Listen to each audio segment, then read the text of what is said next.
Cher chef, c'est avec un grand plaisir que je présente avec toi cette dernière pièce de ce très beau premier festival de théâtre amateur de Bremini. Et encore une fois, je tiens à remercier et à féliciter les gars de la rampe pour cette belle organisation. Avant de laisser la parole à Michel pour présenter cette pièce, je vais simplement, encore une fois, au nom de l'Oscar et des gars de la rampe, vous souhaiter la bienvenue et vous souhaiter une très belle soirée de théâtre.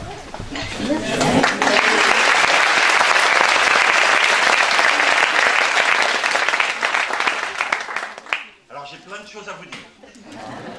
D'abord j'ai quelque chose à dire à Brahim parce que Brahim est trop modeste et vous ne pouvez pas savoir comme on est bien accueilli quand on vient jouer ou faire jouer des troupes à Oscar. C'est incroyable.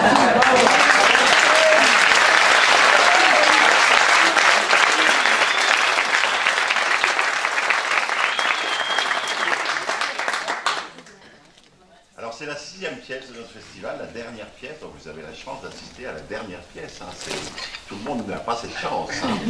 Et ce qui me fait très plaisir, c'est que je vois des visages qu'on a déjà vus. J'ai l'impression qu'ils ont passé le week-end sur leur siège. Et on est mal installés. Donc merci de votre fidélité. C'était vraiment un pari. Hein. Depuis un an, on travaille sur ce festival. Et on a eu toutes nos pièces remplies. À Oscar, c'était toujours complet. Et les 2 pièces qui étaient à démo étaient quasiment complètes. Et c'est vraiment un régal parce que franchement, ça dépasse toutes nos espérances. On espérait que ça ait du succès et là, ça dépasse toutes nos espérances. Donc merci d'être venu, merci vraiment de votre fidélité. Ça fait vraiment chaud au cœur parce que c'est ça qu'on essaye de faire passer, de faire venir des gens pour le spectacle, ce qu'on appelle le spectacle vivant.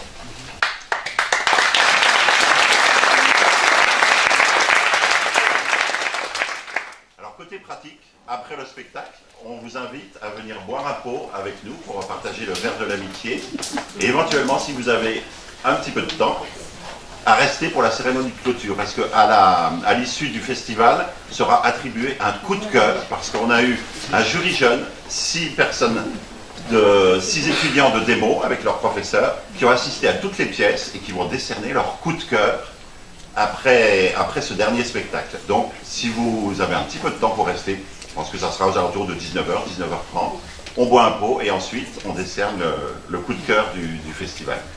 Je pense qu'on peut les applaudir aussi. Après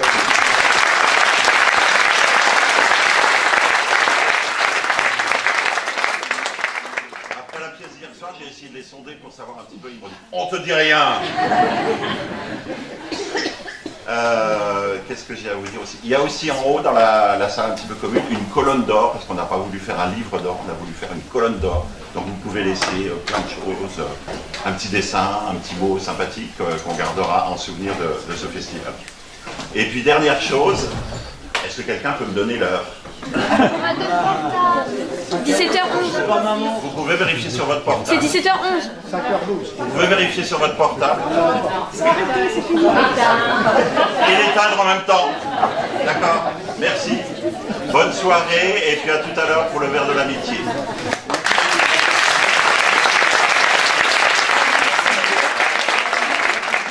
J'ai oublié quelque chose évidemment, c'est que j'ai pas présenté la pièce que vous allez voir.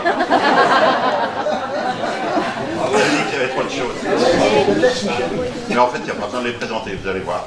Elles sont complètement déjantées. Vous allez vite comprendre à quoi vous attendre. Hein. Et puis juste avant la pièce, on a une toute petite scène. Les gars de la rampe vous présentent ce que vous avez toujours voulu savoir, ce qui se passe dans les coulisses d'un théâtre. Juste avant la pièce. Bonne soirée.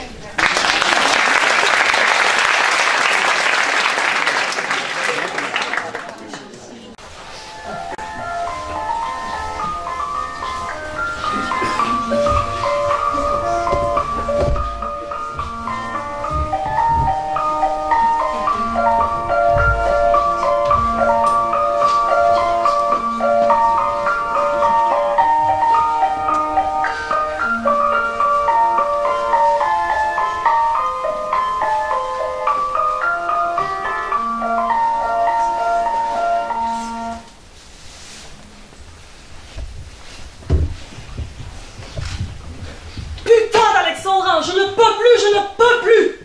Calme-toi, Josie. Je déteste Corneille. J'emmerde Racine. Je hais Rostand. Je crache sur Victor Hugo. Mais alors là, celui-là, c'est au-dessous de tout. Mais enfin, Josie, ça fait 3 mois qu'on joue tous les soirs. Faut bien que tu t'habitues quand même. Jamais, jamais. Je préfère mourir sur scène que m'habituer à ça. Comme Corneille. Molière, Josie. Quoi, Molière? C'est Molière qui est mort sur scène, Josie. Et encore, on pense qu'il est mort quelques heures après la représentation. Oui, enfin, toujours est-il qu'il s'est probablement étranglé dans les alexandrins de son Cyrano. Il devait être en train de toquer jusqu'à 12. Il n'a pas pu dépasser 9. Le souffle lui a manqué. Il est mort d'apoplexie. Alors, reprenons calmement. D'abord, Molière n'a pas écrit Cyrano. Ensuite, Molière a eu son malaise quand il jouait le malade imaginaire, qui n'est pas en Alexandre. Je m'étouffe tellement vu des bêtises. Qui n'est pas en Alexandre. Tu es sûr, Cyrano n'est pas en vers? Il me semble pourtant. Si, Cyrano est écrit en vers, mais pas par Molière. Tu m'embrouilles. De toute façon, c'est viscéral. Je ne peux plus supporter le nombre 12. D'ailleurs, ils étaient 12 à la table de Jésus avant sa mort. Ça ne leur a pas porté chance. 13. 13 quoi? Ils étaient 13, Josie. Bien sûr. Bah, les sources sont assez concordantes. Bon, mais il y a aussi les 12 péchés capitaux. Tu vois bien que le 12 est à la source de tous les maux, à l'origine de la décadence du monde. Bah non, justement. Quoi? Tu vas prétendre qu'il y a aussi 13 péchés capitaux, peut-être? On vient d'en sortir un nouveau? C'est un scoop, alors. Non, il y en a 7 seulement. On travaille dans certaines régions, on en invente d'autres. Mais pour le moment, le compteur est bloqué à 7. 7? Je suis sous le choc.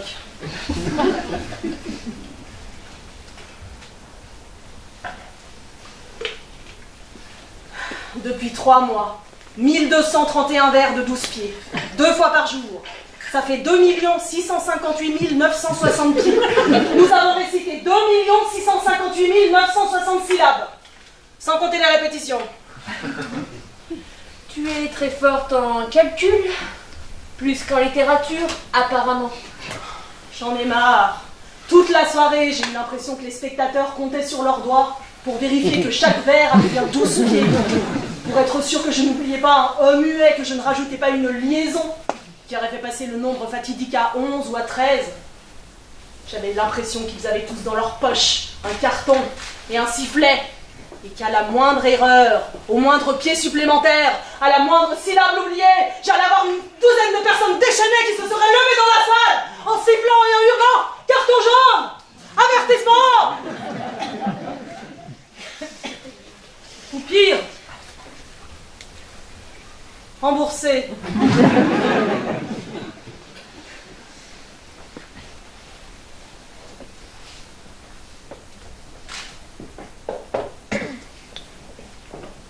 Eh bien, en effet, si tu as ces pensées en tête quand tu joues, pas facile de se concentrer, effectivement.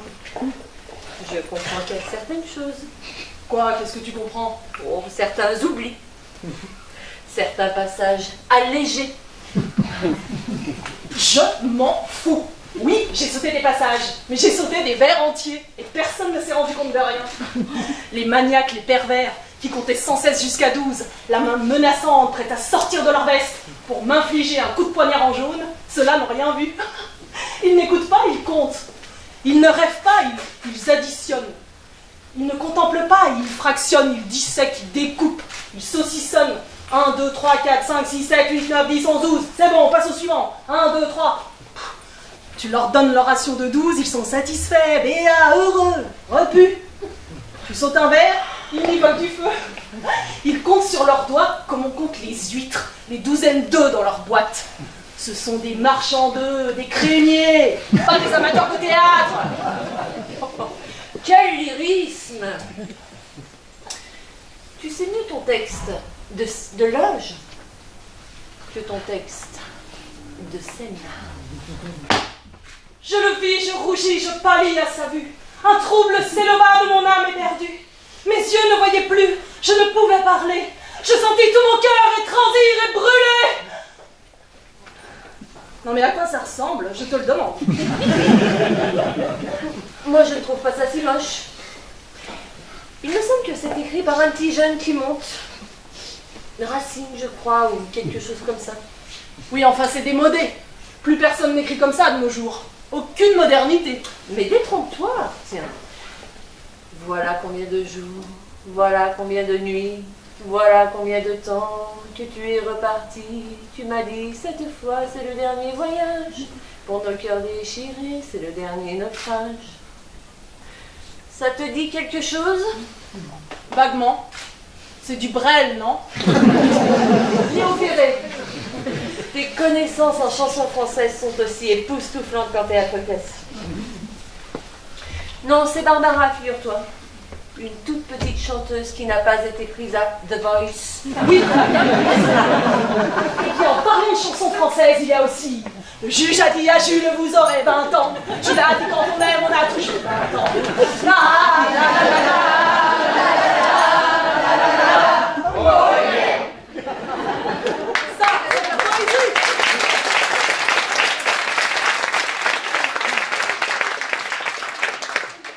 Tu dis telle mauvaise foi quand tu veux. Tiens, toi aussi tu t'y mets.